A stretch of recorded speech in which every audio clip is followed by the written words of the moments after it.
नमस्कार दोस्तों, स्वागत है आपका हमारे YouTube चैनल अलका क्लासेज में। मैं अलका मैम। दोस्तों, किन्हीं कारणोंवश जो है पिछली वीडियो हमारी कंप्लीट नहीं हो पाई थी, जो कि हम इस वीडियो में वो फिर से आपको बताने की कोशिश कर रहे हैं। हमारा चल रहा था शास्त्रीय कला और शैली के आधार पर यहाँ पर दो शैलियों में विभाजित किया गया है। पहला है प्रारंभिक शास्त्रीय कला, जो 480 ईसा पूर्व से 450 ईसा पूर्व तक चली है, और दूसरा है उच्च शास्त्रीय काल, जो है कि 450 ईसा पूर्व से 320 ईसा पूर्व तक चली है। हम पहले देखते हैं प्रारंभिक शास्त्रीय काल। प्रारंभिक शास्त्रीय काल में जो है कि कई प्रसिद्ध मूर्तिकार हुए जो कांस्य प्रतिमा बनाते थे। सबसे प्रमुख मूर्तिकार था मायरान।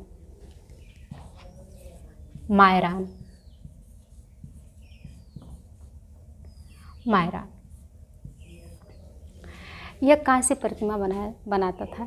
इसका सबसे प्रमुख मूर्ति था वह डिस्को बॉल्स।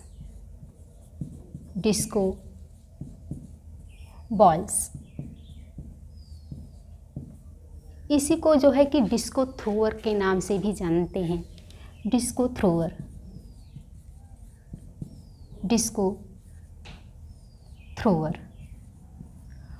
और इसी को जो है कि चक्का फेंकने वाले भी नाम दिया गया है। इसी मूर्ति का क्या नाम है? चक्का फेंकने वाला।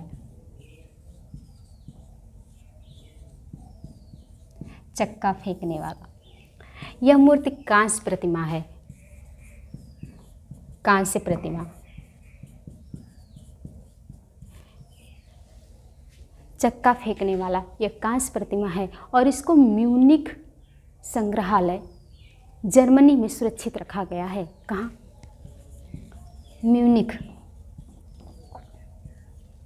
संग्रहालय जर्मनी में, वहाँ पर यह सुरक्षित है। मायरान की एक प्रसिद्ध प्रतिमा और थी, कांसे की गाय। यह इतनी वास्तविक बनाया था कि इसको एक बछड़े ने अपनी माँ समझकर, वास्तविक गाय समझ करके दूध पीने के लिए मुँह मारता है। ठीक है, ये क्या है? एक कांसे की गाय।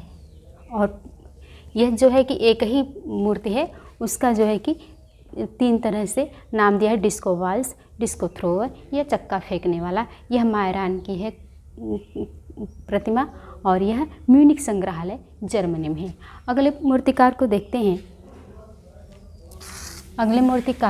हैं। दूसरा है प्रमुख मूर्तिकार, कांस्य प्रतिमा बनाता था, पालिक्लिट्स। दूसरा कौन है? पालिक्लिट्स। यह बहुत इसका प्रमुख मूर्ति है कांसे की एक मूर्ति है इसका, कांस्य मूर्ति। इसका कांसे की मूर्ति है एक भाला लिए हुए मल।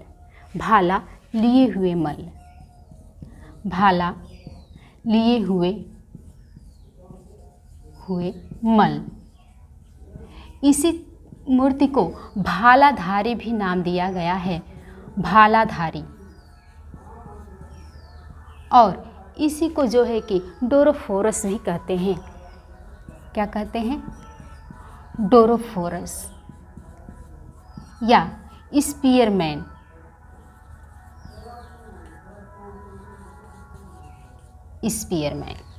इसी को, यह कांस्य मूर्ति है। और इनकी और तीसरा है सबसे प्रमुख मूर्तिकार फिदियास।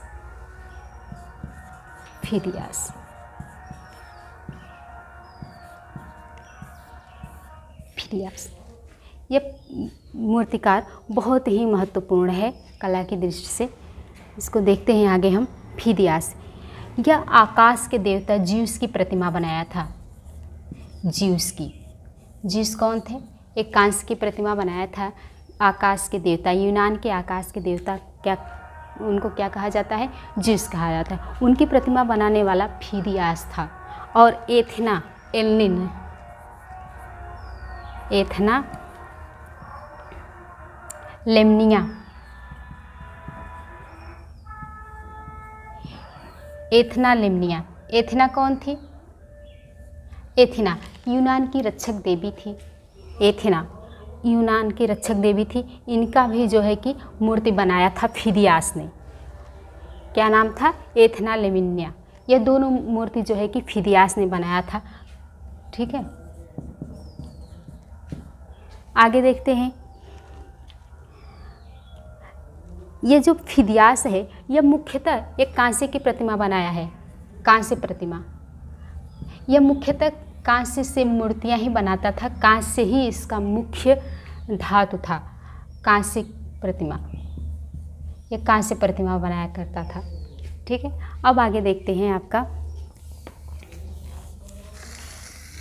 आपसे प्रश्न पूछा जा सकता है कि पालीक्लिट्स किस काल से संबंधित है? तो प्रारंभिक शास्त्रीय काल से संबंधित है पालीक्लिट्स।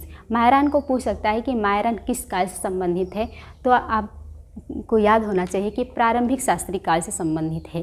फिदियास के बारे में भी यही प्रश्न पूछा जा सकता है कि यह किस काल से संबंधित है। तो आपसे ये भी पूछा जा सकता है ईस्वी और ईसा पूर्व के बारे में भी पूछा जा सकता है। तो 480 ईसा पूर्व और 450 ईसा पूर्व के बीच में ये फिदियास था। फिदियास की मुख्यतः प्रतिमा क्या थी? जिस की प्रतिमा, एथना एल्निया की प्रतिमा, दोनों कांसे की प्रतिमा ही थी। यहाँ पर जितने मूर्तिकार देखे गए हैं सब के सब कांसे की प्रतिमा ही मुख्य रूप से बनाए गए हैं। ठीक है, आगे देखते हैं। प्रारंभिक शास्त्रीय काल में और मूर्तिकार कौन कौन थे? एक्सिफियास अगला है, चौथा एक्सिफियास।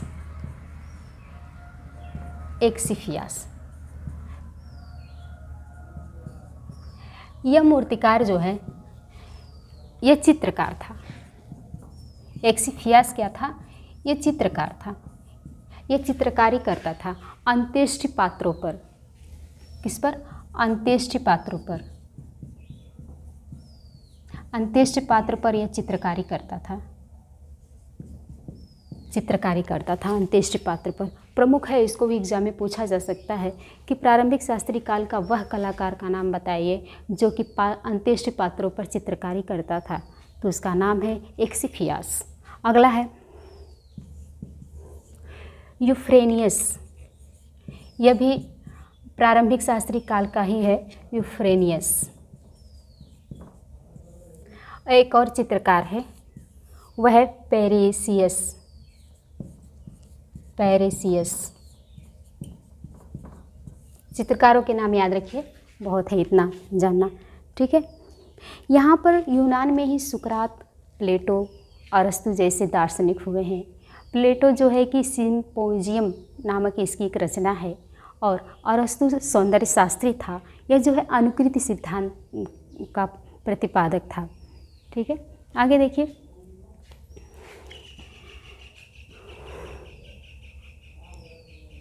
ये आपका हो गया, यहाँ कंप्लीट हो गया आपका, समझ में आ गया होगा आपको। आगे देखते हैं उच्च शास्त्रीय काल। आगे उच्च शास्त्रीय काल दूसरा है शास्त्रीय काल का दूसरी शैली में आता है यह उच्च शास्त्रीय काल। उच्च शास्त्रीय काल, इसका समय काल क्या था?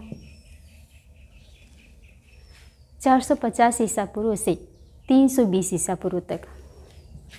450 ईसा पूर्व से 320 ईसा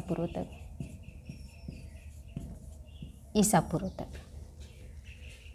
यह जो है कि 70 वर्ष का काल था। 70 वर्ष का काल था। यह बहुत महत्वपूर्ण काल था। 70 वर्ष का काल था।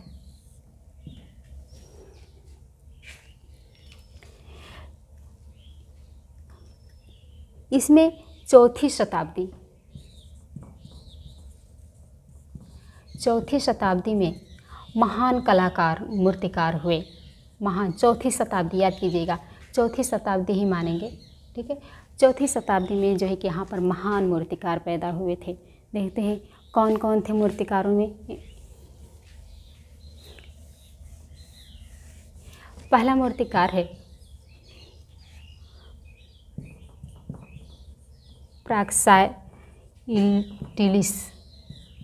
प्राक्साइटिलिस।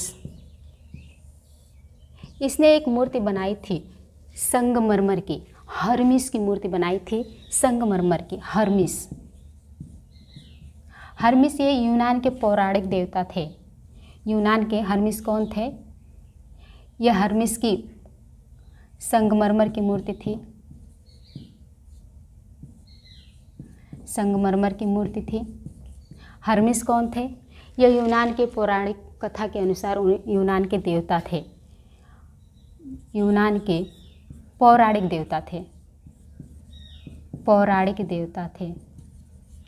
अपने यहाँ कौन सा देवता है? पौराणिक देवता में कृष्ण, विष्णु, इंद्र बनाते हैं। तो हर्मिस को जो है कि सबसे आकर्षक पुरुष के रूप में दर्शाया गया है, सबसे आकर्षक पुरुष के रूप में हर्मिस को दर्शाया गया है, सबसे आकर्षक युवक के रूप में हर्मिस को दर्शाया गया है। यह यूनान का जो है कि पौराणिक देवता था हर्मिस। इनकी एक और प्राक्साइटिलिस की एक और प्रमुख मूर्ति थी शिशु। दूसरी क्या थी?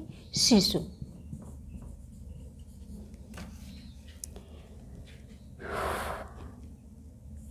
शिशु। और एक और थी अफ्रोदिति। अफ्रोदिति सौंदर्य की देवी थी। अफ्रोदिति सौंदर्य की देवी या प्रेम की देवी अफ्रोदिति थी यूनान की। इनके भी ये जो है कि मूर्ति बनाया था, और शिशु मूर्ति बनाया था, हर्मिस संगमरमर की मूर्ति बनाया था। आगे देखते हैं अगले कलाकार को। अगले कलाकार को हम देखते हैं नंबर 2, लिसिपस। लिसिपस, लिसिपस को लिसिफोस भी कहते हैं। कहीं पर दोनों नाम थोड़ा सा परिवर्तन करके दे तो आप समझ जाइएगा कि लिसिफोस, लिसिपस को लिसिफोस कहते हैं। यह लंबी उम्र तक जीवित रहा, यह लंबी उम्र तक जीवित रहा, और यह मुख्यतः कांस्य मूर्ति ही बनाता था। यह अपने जीवन काल में, अपने पूरे जीवन काल में इसने 1500 कांस्य मूर्तियों का निर्माण किया। 1500 कांस्य मूर्तियों का निर्माण किया। और सबसे प्रमुख मूर्ति इसकी थी सिकंदर का शेर का शिकार। सिकंदर का शेर का शिकार, शेर का शिकार। माना जाता है कि यूनान में सर्वप्रथम सिकंदर की मूर्ति बनाने वाला प्रथम कलाकार था लिसिपस। सिकंदर की मूर्ति बनाने वाला, एग्जाम में पूछा जा सकता है कि सिकंदर की मूर्ति बनाने वाला प्रथम मूर्तिकार कौन था? सिकंदर की मूर्ति बनाने वाला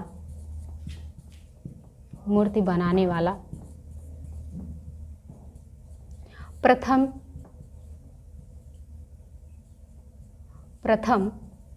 यूनानी मूर्तिकार कौन था?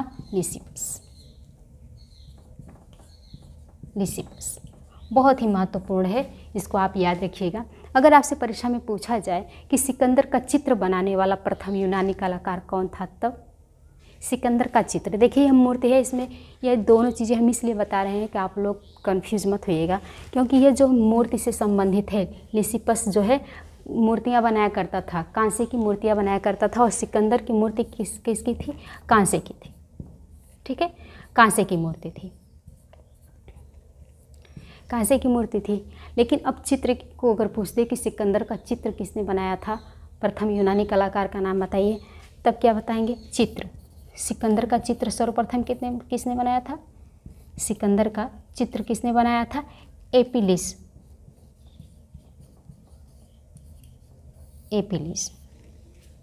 मूर्ति किसने बनाया था? लिसिपस ने। चित्र किसने बनाया था? एपिलिस ने। आगे देखते हैं।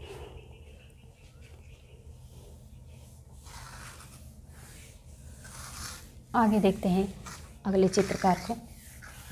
कौन कौन से चित्रकार आते हैं? उच्च शास्त्री काल का था। हाँ, लिसिपस को भी पूछ सकता है कि किस काल का था, तो उच्च शास्त्री काल का था लिसिपस। ठीक है, आगे देखते हैं। इसी उच्च शास्त्री काल का एक महत्वपूर्ण मूर्तिकार था एक्सिकियास। इसका सिर्फ नाम ही याद रखिए, एक्सिकियास। ठीक, इस मूर्तिकार का आप नाम ही याद रखिए, इतना ही काफ़ी है, इससे ज़्यादा नहीं पूछेगा। ठीक है, आगे यह आपका शास्त्री काल जो है कि यहाँ तक समाप्त हुआ। अब हम पढ़ेंगे आगे हेलेनिस्टिक काल। आगे आपका पढ़ना है हेलेनिस्टिक काल। हेलेनिस्टिक काल से क्या तात्पर्य है? हेलेनिस्टिक काल किसे कहते हैं, क्यों कहते हैं, अभी पता चल जाएगा। हेलेनिस्टिक काल, इसका समय काल क्या था? शास्त्री काल का जो उच्च शास्त्री काल था, उसका अंतिम चरण जो है 320 ईसा पूर्व दर्शाया गया है। तो 320 ईसा पूर्व दर्शाया गया है, तो 320 ईसा पूर्व से 31 ईसा पूर्व तक, 31 ईसा पूर्व तक इस काल को जो है कि हेलेनिस्टिक काल माना जाता है। कहा जाता है कि सिकंदर महान की मृत्यु के उपरांत जो है कि उसके वंशज जब तक रहे हैं तब तक का काल जो है कि हेलेनिस्टिक काल माना जाता है, तब तक का काल हेलेनिस्टिक काल माना जाता है। यहाँ पर वास्तुकला का निर्माण हुआ है, लेकिन वास्तुकला के साथ साथ जो है कि मूर्तिकला का भी सर्वाधिक जो है कि यहाँ पर मूर्तियाँ बनाई गई हैं। सर्वाधिक मूर्तियाँ यहाँ पर बनाई गई हैं। सर्वाधिक मूर्ति, प्रश्न पूछा जा सकता है कि सर्वाधिक मूर्तियाँ किस काल में बनी, तो हेलेनिस्टिक काल में सर्वाधिक मूर्तियाँ बनी। अब बात आती है वास्तुकला की। वास्तुकला में एक यहाँ पर जो है कि एम्पी थिएटर बनाया गया था। एम्पी थिएटर, यह एम्पी थिएटर जो है इसमें 4 मंजिला और 76 प्रवेश द्वार थे। 76 प्रवेश द्वार थे। माना जाता है कि एम्पी थिएटर जो है कि विश्व के 7 आश्चर्यों में से एक है। विश्व के 7 आश्चर्यों में से एक है। 7 आश्चर्यों में से एक है। अब देखिए, यहाँ से भी प्रश्न आपका पूछ सकता है कि एम्पी थिएटर किस काल से संबंधित है, तो हेलेनिस्टिक काल से संबंधित है। अब बात आती है कि आपकी मूर्तियों के बारे में। मूर्ति के बारे में बात आती है मूर्तिकला। यहाँ पे हेलेनिस्टिक काल में समूह प्रतिमाओं का निर्माण हुआ है। समूह प्रतिमाओं का निर्माण का मतलब होता है, समूह प्रतिमा का निर्माण ये होता है कि कई कलाकार मिल करके प्रतिमा का निर्माण करते थे। कई कलाकार मिल करके एक प्रतिमा का निर्माण करते थे, समूह प्रतिमा का यह। और सबसे सर्वश्रेष्ठ यहाँ की जो है कि लाकुन की प्रतिमा है। लाकुन की प्रतिमा,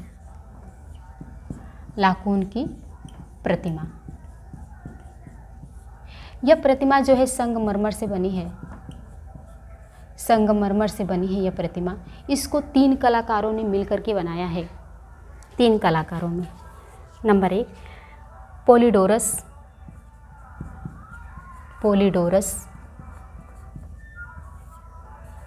नंबर 2 एथडोरस,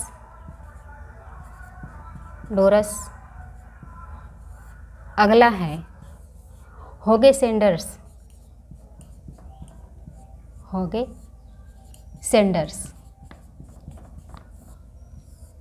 ये 3 कलाकारों ने मिलकर के इस प्रतिमा को बनाया है। किसकी प्रतिमा को? लाकुन की प्रतिमा। लाकुन की प्रतिमा जो है एक समूह प्रतिमा है जो संगमरमर से निर्मित है और इसको जो है कि वेटिकन सिटी म्यूजियम में रखा गया है।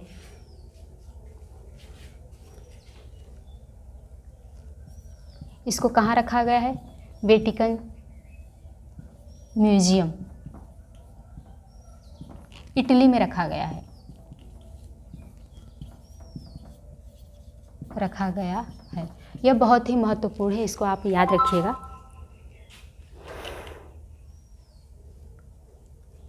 यह आपका हेलेनिस्टिक काल, यहाँ तक आपका ये समाप्त हो गया है। तो देखिए किस प्रकार से हम प्रारंभिक शास्त्रीय काल, उच्च शास्त्रीय काल और हेलेनिस्टिक काल को हम जो है कि इस वीडियो में कवर किए हैं। ठीक है, मिलते हैं अगले वीडियो में, तब तक के लिए नमस्कार, धन्यवाद, जय हिंद।